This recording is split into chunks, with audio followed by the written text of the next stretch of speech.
اعوذ باللہ من الشیطان الرجیم بسم اللہ الرحمن الرحیم یا ایہا الذین آمنوا استعینوا بالصبر والصلاۃ ان اللہ مع الصابرین ولا تقولوا لمن يقتل في سبيل الله اموات بل احیاء ولكن لا تشعرون وَلَنَبْلُوَنَّكُمْ بِشَيْءٍ مِّنَ الْخَوْفِ وَالْجُوعِ وَنَقْصٍ مِّنَ الْأَمْوَالِ وَالْأَنفُسِ وَالثَّمَرَاتِ وَبَشِّرِ الصَّابِرِينَ۔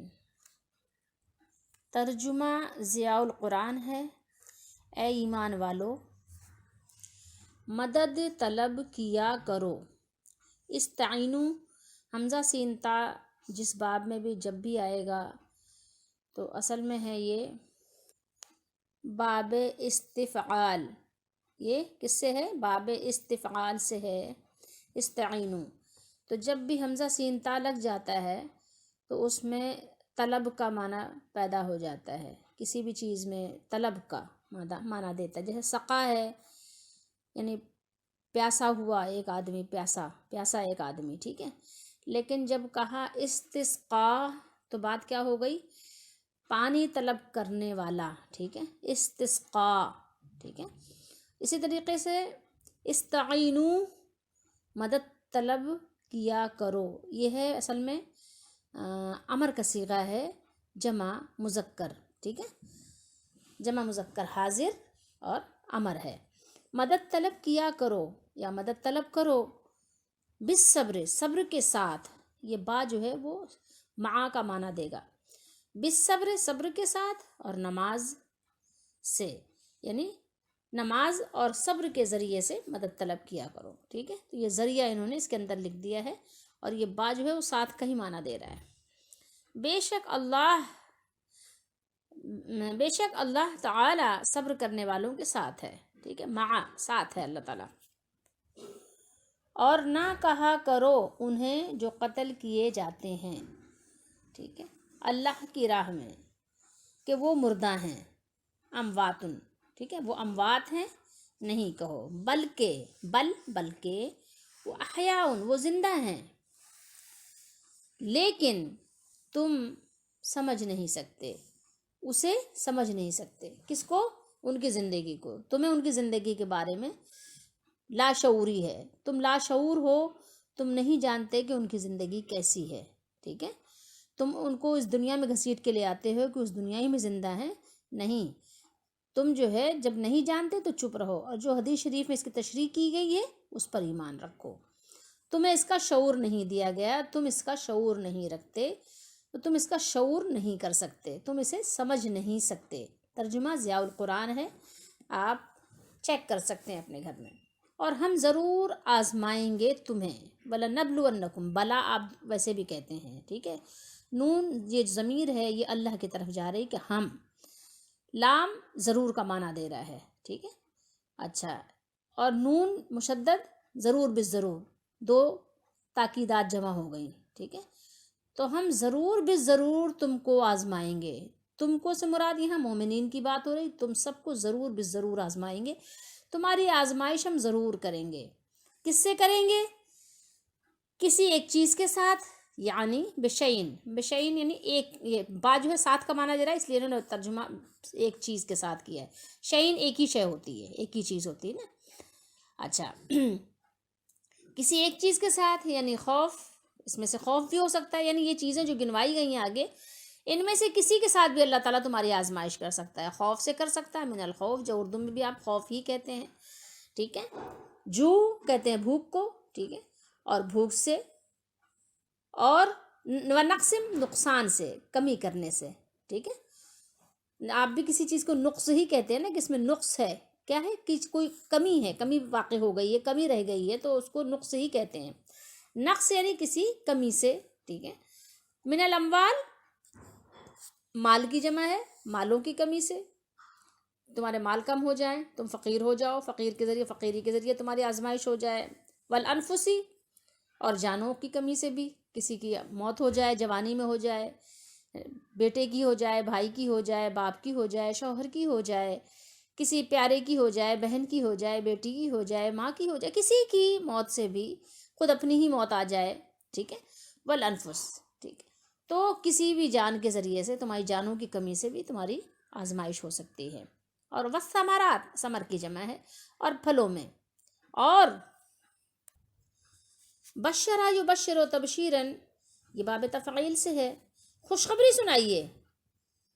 یہ آپ کا جناب امر کا صیغہ ہے. بشر الصابرین، خوشخبری سنائیے. کس کو؟ صابرین کو، جتنے بھی صابرین ہیں، کسی ایک صبر کرنے والے کو نہیں، جو واقعتاً مخلص صابر ہیں، کسی کے دکھاوے کے لیے نہیں صبر کر رہے ہیں. ٹھیک ہے، ویسے تو اویلا کر رہے ہیں، کسی کو دیکھ لیا تو تعریف کے لیے نا چپ کر کے بیٹھ گئے، ایسی بات نہیں ہے. ٹھیک ہے، تو یہ ان صبر کرنے والوں کو یعنی آپ بشارت سنا دیجئے، خوشخبری سنا دیجئے کہ جو صبر کرتے ہیں آزمائشوں پر، تو ان کے لیے اللہ کی طرف سے بشارت ہے. پھر یہ ان بشارتوں کی ایک اور آگے مزید یعنی ذکر ہے، لیکن ابھی اتنے ہی ہم 155 آیت نمبر سورہ بقرہ ہے.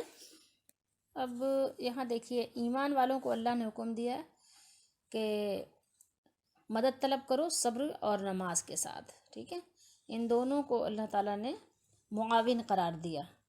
کس چیز کے لیے معاون قرار دیا؟ دیکھیں، اوپر ذکر ہوا تھا فَاذْکُرُونِی، میرا ذکر کرو، مجھے یاد کرو، اذکرکم، میں تمہیں یاد کروں گا، میرا شکر ادا کرو، ٹھیک ہے، میرے ناشکری نہ کرو. یہاں پر اب یہاں پر آگے بات ہوئی یہ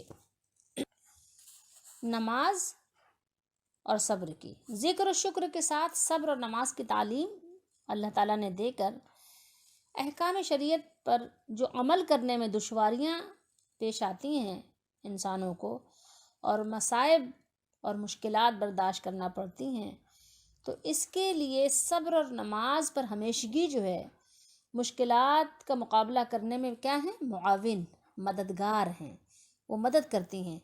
لیکن کبھی آپ نے یہ تو نہیں سنا ہوگا کہ کسی نے کہا ہو کہ، کیونکہ یہ نظر آنے والی چیز نہیں ہے نا، صبر نظر آنے والی چیز ہے نہیں ہے، تو کبھی کوئی یہ تو نہیں کہے گا کہ صبر کا پایا پکڑ لیا، کہا صبر میری مدد کرو، صبر آؤ میری مدد کرو، تو کوئی تو نہیں کہتا نا.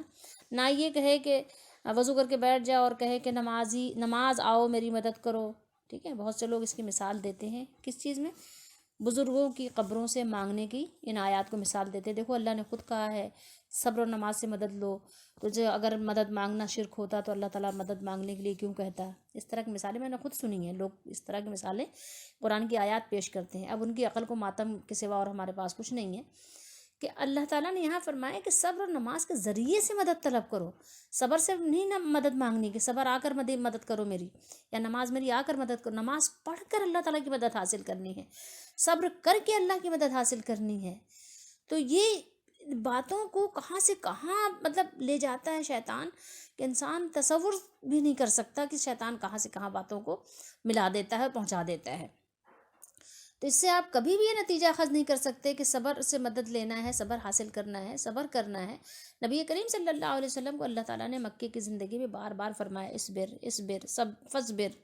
فصبر وصبر. قرآن مجید میں آپ دیکھیں تو مکی صورتوں میں آپ کو بار بار یہ چیز ملے گی، لیکن اس کے باوجود بھی لوگ پتہ نہیں کہاں سے کہاں ملا دیتے ہیں، اس کو ملا دیتے ہیں، سورہ مائدہ کی آیات کو ملا دیتے ہیں. خیر بہرحال، تو جب آپ ایاک نعبد و ایاک نستعین کی بات کریں گے تو یہ سب ساری آیات لا کے رکھ دیتے ہیں. ٹھیک ہے، اور پھر وہ آیات لا کے رکھ دیتے ہیں کہ اگر تم دین خدا کی مدد کرو گے، یعنی اللہ تعالیٰ کے دین کی، تو اللہ تعالیٰ تمہاری مدد کرے گا. پتہ نہیں کیا کیا لا کے قبروں سے مانگنے کے مقابلے میں ان آیات کو لا کے فٹ کر دیتے ہیں. اب بہرحال کیا کہہ سکتے ہیں، سمجھنے والے ہی اللہ تعالیٰ توفیق دے کہ سمجھے، نہیں سمجھنے والوں کو تو آپ پورا قرآن ہی ان کے لیے دلیل بیکار ہے.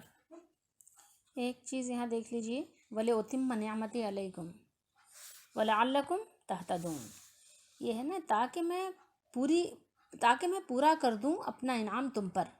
ٹھیک ہے، تاکہ تم راہ راست پر ثابت قدم رہو.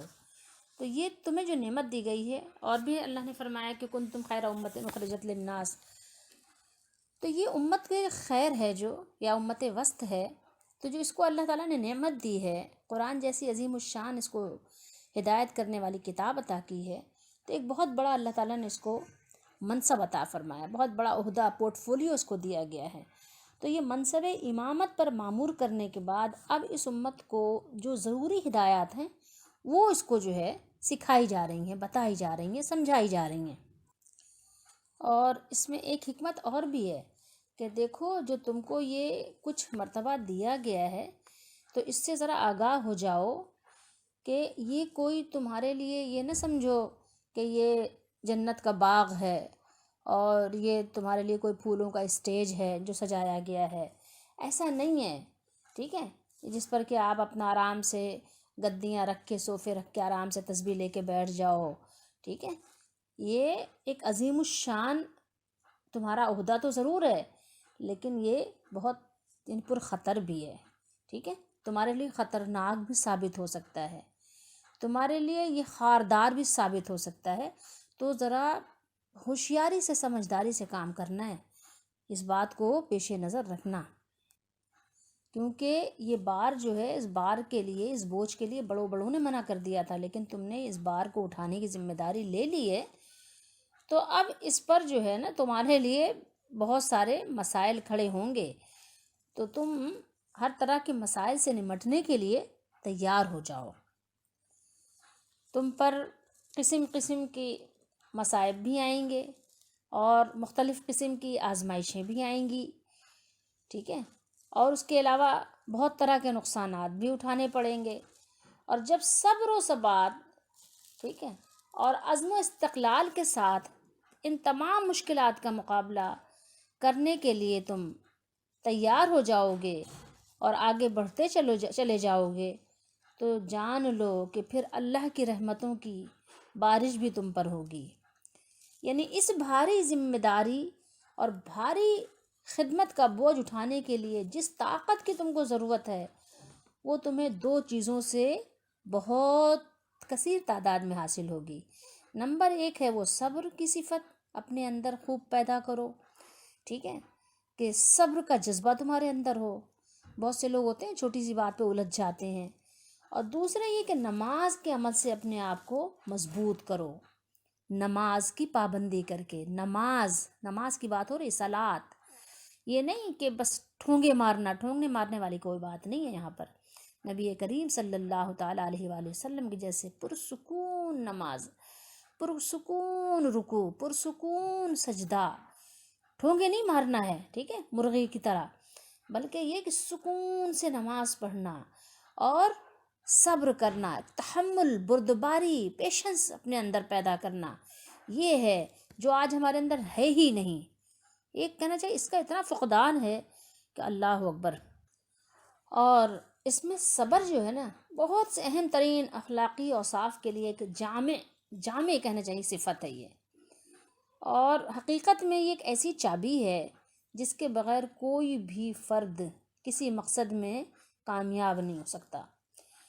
اسی طرح نماز بھی ہے، نماز سے متعلق بھی اگر آپ اس کی تفصیل معلوم کرنا چاہیں کہ ایک مرد مومن، مومنین، مومنات نماز کے ذریعے سے اللہ کی مدد حاصل کرتے ہیں، کچھ بھی وقت ہو، کیسا بھی کٹھن وقت ہو، کیسی بھی مشکلات ہوں، لیکن وہ نماز کی پابندی کرتے ہیں ہر حال میں، شادی کا موقع ہو یا موت کا موقع ہو یا خود ان کی اپنی شادی ہو، اپنی شادی والے رات میں بھی وہ نماز پڑھتے ہیں۔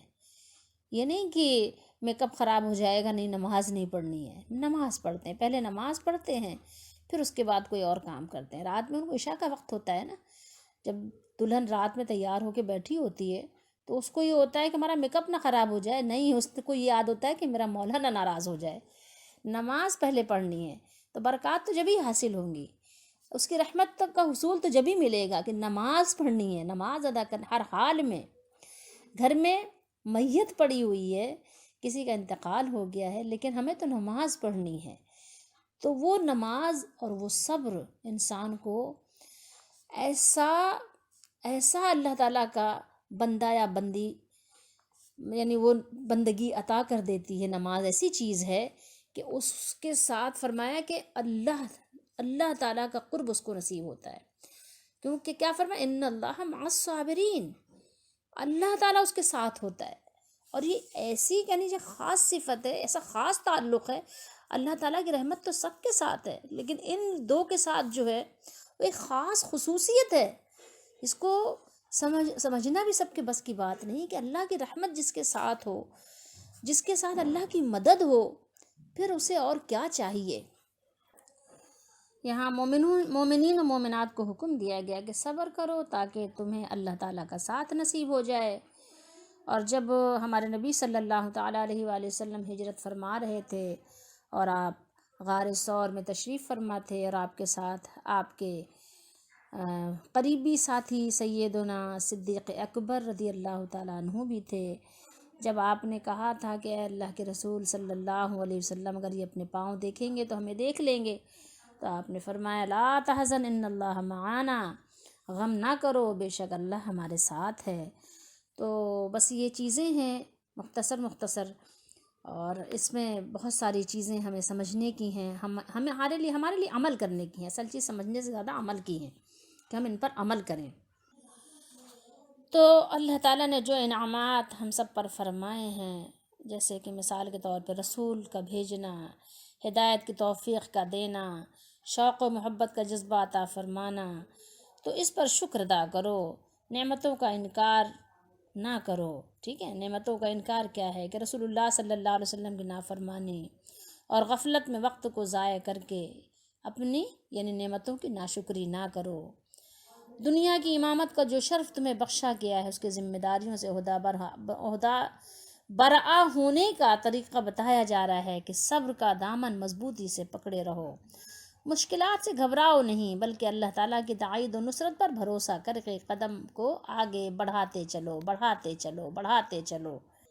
اور نماز کے ذریعے سے اپنی بندگی کا جو تعلق ہے بندے کا اور اس کے رب کا، جو میرے مولا کا اور ہمارا تعلق ہے، تو اس بندگی کے تعلق کو نماز کے ذریعے سے خوب پختہ بنا لو، اس کو پختہ بناتے رہو، تو یقیناً کامیابی جو ہے ہمارے قدم چومے گی، کامیابی نصیب ہوگی۔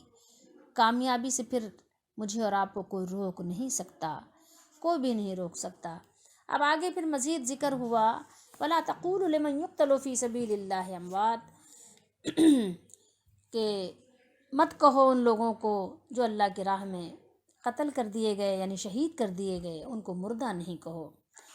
تو اس کی بھی بہت ساری تفصیل ہے، تھوڑی سی یہاں پر ذکر کرتے ہیں۔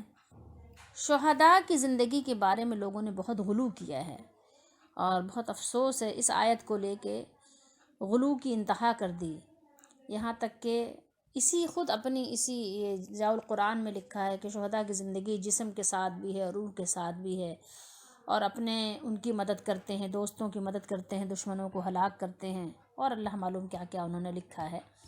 لیکن بہرحال مجھے اور آپ کو اس پر ایمان لانا ہے کہ جو اس کی تفسیر اللہ کے نبی صلی اللہ علیہ وآلہ وسلم نے کی ہے۔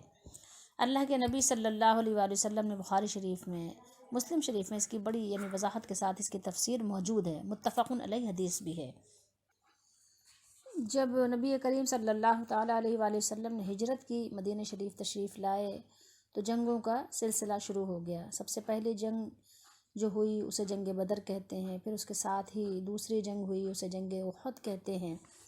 تو اس میں مسلمانوں کی خاصی تعداد شہید ہوئی۔ جنگ بدر میں 14 یا 17 صحابہ شہید ہوئے تھے، پھر جنگ احد میں 70 صحابہ شہید ہوئے تھے، اور منافقین کی بھی ایک جماعت تھی مدینے میں، مکے میں تو ان کا کہیں پہ وجود نہیں تھا، لیکن مدینے میں منافقین کی ایک بہت بڑی تعداد تھی۔ انہوں نے شہداء کو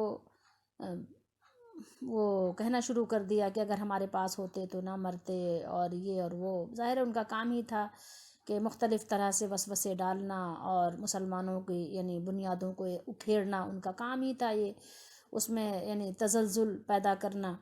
تو سورہ توبہ، سورہ انفال وغیرہ میں اس کی بہت زیادہ اللہ تعالیٰ نے تفصیل بیان فرمائی ہے۔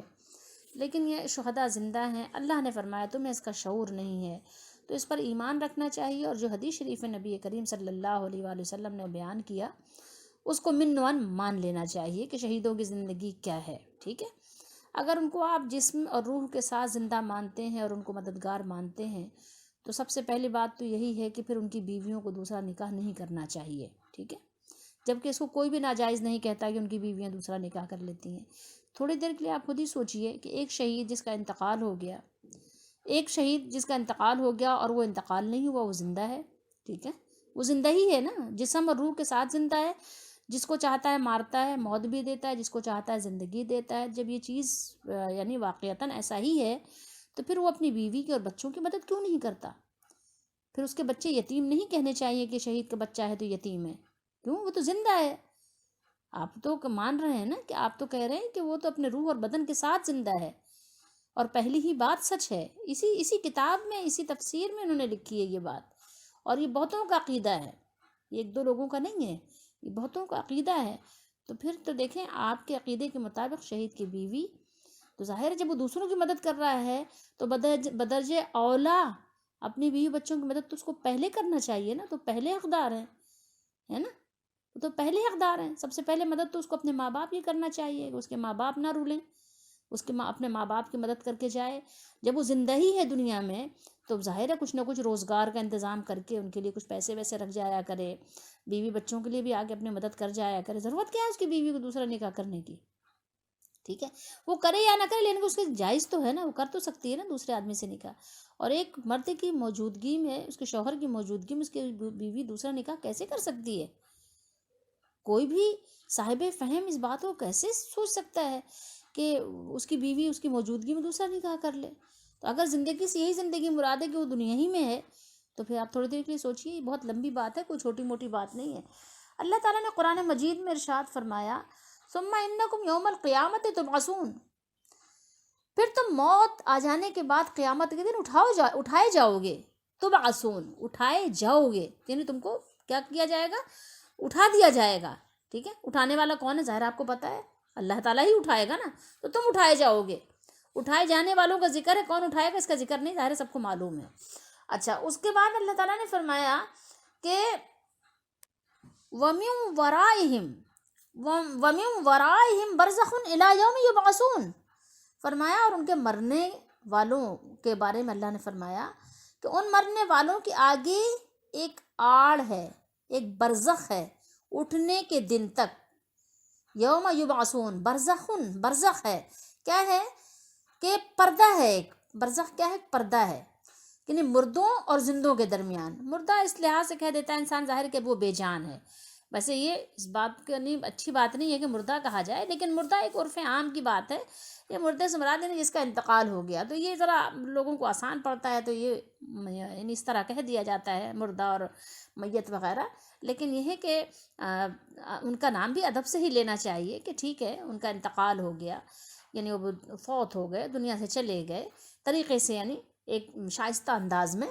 تو یعنی جو لوگ زندہ ہیں اور جن لوگوں کا انتقال ہو گیا ان کے درمیان اللہ نے ایک پردہ رکھ دیا ہے، اور قیامت تک یہ پردہ رہے گا۔ اس پردہ یا آڑ، ٹھیک ہے، جس کو ہم دیکھ ہی نہیں سکتے، اس پردے کو اور اس آڑ کو ہم نہیں دیکھ سکتے، مگر وہ ہے ضرور، وہ موجود ہے، ٹھیک ہے، اس کا انکار نہیں کر سکتے، لیکن ہے وہ موجود، ہم دیکھ نہیں سکتے، ٹھیک ہے۔ اور اس کے علاوہ اس پردے کو ہم پھلانگ بھی نہیں سکتے، ٹھیک ہے، چھلانگ لگا دیں، جمپ لگائیں اور ادھر چلے جائیں ادھر چلے جائیں، یہ بھی نہیں کر سکتے، ٹھیک ہے۔ جو اس پردے کے اس طرف ہے تو وہ اس دنیا میں نہیں آ سکتا، ٹھیک ہے، جو پردہ ہے درمیان میں، تو پردے کے ظاہر ہے ایک گروہ اس طرف ہے، ایک گروہ اس طرف ہے، جو اس طرف ہے اسے دنیا کہتے ہیں، دنیا میں جو چلتے پھرتے لوگ ہیں، اور جو اس طرف ہے اسے عالم برزخ کہتے ہیں۔ جو لوگ اس طرف ہیں وہ ادھر نہیں جا سکتے، جو ادھر ہیں وہ ادھر نہیں آ سکتے، جو لوگ ادھر دیکھ رہے ہیں وہ ادھر نہیں دیکھ سکتے، جو لوگ ادھر دیکھ رہے ہیں وہ ادھر نہیں دیکھ سکتے، یعنی ایک آڑ رکھ دی اللہ تعالیٰ نے۔ ادھر جانے کے لیے موت کا مزہ چکھنا ضروری ہے، ٹھیک ہے، جب تک مریں گے نہیں تو ادھر کے حالات سے واقف نہیں ہوں گے، کوئی بھی یہ نہیں بیان کر سکتا کہ ہاں ہم فلاں کے واقعات سے بالکل یعنی واقف ہیں کہ اس کے ساتھ کیا ہو رہا ہے۔ جو بھی بات ہے وہ ایک ظن و تخمین کی بنیاد پر ہے، قرآن و حدیث کی روشنی میں ہے، یا تو ہم گمان کرتے ہیں، ظن و تخمین لگاتے ہیں اس میں، یا تو پھر یہ کہ قرآن و حدیث کے مطابق اپنا عقیدہ بناتے ہیں، جو حدیث شریف میں بیان کیا گیا کہ مومن کی قبر جنت کا باغ ہے، اور جو مومن نہیں ہیں ان کی قبر جو ہے دوزخ کا گڑھا ہے۔ تو اسی ظاہر اب کوئی بھی یہ نہیں بتا سکتا، کسی کو بھی یہ یقینی بات نہیں ہے، ٹھیک ہے۔ تو یہ جیسے آپ پانی کے متعلق بھی اللہ تعالیٰ نے فرمایا نا کہ مرج البحرین یلتقیان بینہما برزخ لا یبغیان، فرمایا نا اللہ تعالیٰ نے کئی جگہ قرآن مجید میں، سورہ رحمان میں بھی ہے کہ 2 سمندر اللہ تعالیٰ نے جاری فرمائے جو باہم ملے ہوئے ہیں اور ان کے درمیان ایک پردہ ہے، ٹھیک ہے، اور دونوں ایک دوسرے سے کیا کرتے ہیں، دونوں ایک دوسرے پہ یعنی سبقت لے جانے کی کوشش نہیں کرتے، دونوں ایک دوسرے سے آگے بڑھنے کی کوشش نہیں کرتے. تو یہ سب کو معلوم ہے، ایک جگہ کھارا پانی بہہ رہا ہے، ایک جگہ میٹھا پانی بہہ رہا ہے، کڑوا پانی بہہ رہا ہے، صاف پانی بہہ رہا ہے، گندا پانی بہہ رہا ہے، لیکن ایک دوسرے پہ تجاوز نہیں کرتے. اب ہم آپ کو ایک حدیث شریف سناتے ہیں شہداء کی زندگی کے بارے میں. مسلم شریف کی حدیث شریف سنائیں گے اور پھر اگلی نشست میں انشاءاللہ بخاری شریف کی حدیث شریف بھی آپ کو سنائیں گے کہ ہمیں یقین ہو کہ یہ جو شہداء ہیں شہید کی زندگی کے بارے میں قرآن و حدیث کیا کہہ رہے ہیں. قرآن نے تو ان کی زندگی کے بارے میں بیان کر دیا اور ساتھ ساتھ ہمیں یہ بھی بتا دیا کہ لیکن تم کو اس کی یعنی سمجھ ہی نہیں ہے، شعور نہیں ہے. دیکھیں سمجھ اور شعور، جو بھی آپ شعور عربی میں، سمجھ اردو میں ترجمہ کیا، اب جو بھی آپ اپنے حساب سے جو بھی آپ بولتے ہیں، ظاہر ہر ایک کی زبان الگ الگ ہوتی ہے. حضرت عبداللہ بن مسعود رضی اللہ تعالیٰ عنہ فرماتے ہیں کہ ہم نے رسول اللہ صلی اللہ تعالیٰ علیہ وآلہ وسلم سے یعنی سوال کیا. سورہ آل عمران میں بھی ہے نا یہ شہداء کے بارے میں، سورہ آل عمران میں آگے ہم پڑھیں گے انشاءاللہ. تو ہم نے سوال کیا تو آپ صلی اللہ علیہ وآلہ وسلم نے سوال انہوں نے اس بارے میں کیا تھا، وَلَا تَحْسَبَنَّ الَّذِينَ قُتِلُوا فِي سَبِيلِ اللَّهِ أَمْوَاتًا سے متعلق جب پوچھا تو آپ صلی اللہ تعالیٰ علیہ وآلہ وسلم نے فرمایا ان شہداء کی روحیں سبز رنگ کے پرندوں کے قالب میں ہوتی ہیں. قالب جانتے ہیں قلب، اور ان کے لیے عرش الہی کے ساتھ قندیلیں معلق ہوتی ہیں. قندیل جانتے ہیں، فانوس جسے ہم اردو میں کہتے ہیں، ٹھیک ہے. وہ جنت میں جہاں سے چاہتی ہیں کھاتی پیتی ہیں، پھر عرش کے نیچے لٹکی ہوئی ان قندیلوں میں آ کر رہتی ہیں. سمجھ گئے بات کو؟ جیسے آپ نے یہ قندیلیں جیسے فانوس لٹکایا ہوا ہو اس میں جو بلب ہوتے ہیں، اب یہ تو ہم ایک دنیاوی سمجھ لیں، مثال بلا تشبیہ ہے، لیکن یہ ہے کہ اس طرح سے آپ اس کو سمجھ لیں. تو یہ بخاری شریف میں بھی حدیث شریف اس طرح کی بہت ہیں، مسلم شریف میں بھی ہیں. تو اللہ کے نبی صلی اللہ علیہ وسلم نے ان کی زندگی کے بارے میں فرمایا کہ جنت کے درختوں سے وہ کھاتی ہیں، جو درختوں میں پھل لگے تو وہاں سے جا کے وہ کھا لیتی ہیں روحیں، کیونکہ پرندوں کے پوٹوں میں ہیں سبز رنگ کا، ہرے رنگ کے پرندے جو ہیں، جیسے یہاں پہ نہیں یہ ہوتے ہیں آپ کے طوطے وغیرہ، پیرٹ وغیرہ جن کو کہا جاتا ہے، تو ان کے جیسے پرندے، اب وہ جنت کے پرندے ہیں وہ کس طرح سے ہیں تو اللہ ہی جانتا ہے. ظاہر جنت کی نعمتوں کے بارے میں تو کسی کو یعنی گمان بھی نہیں گزرا. تو ان کے یعنی پوٹوں میں ان کی روحیں رہتی ہیں اور جنت کے درختوں سے کھاتی ہیں، جنت کے نہروں سے پیتی ہیں، اور پھر جو عرش کے نیچے قندیلیں لٹکی ہوئی ہیں اس میں آ کر وہ رہتی ہیں. ٹھیک ہے، یہ مسلم شریف کی حدیث شریف میں نے آپ کو سنائی ہے، اور پھر اس کے بعد انشاءاللہ بخاری شریف کی حدیث شریف بھی سنائیں گے.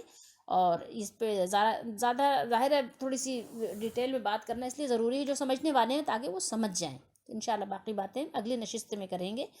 اور ہمیں جو ہے کیا کہتے ہیں بس اس پر ایمان رکھنا ہے جو اللہ اس کے رسول نے فرمایا. اپنی طرف سے تعویلات کرنا کہ اس کا یہ مطلب ہو سکتا ہے، اس کا یہ مطلب ہو سکتا ہے، جب یہ آپ کو شعور نہیں ہے تو آپ نے مطلب کہاں سے نکالے؟ جب آپ کو بتا دیا گیا کہ آپ کو ان کی زندگی کا شعور نہیں ہے.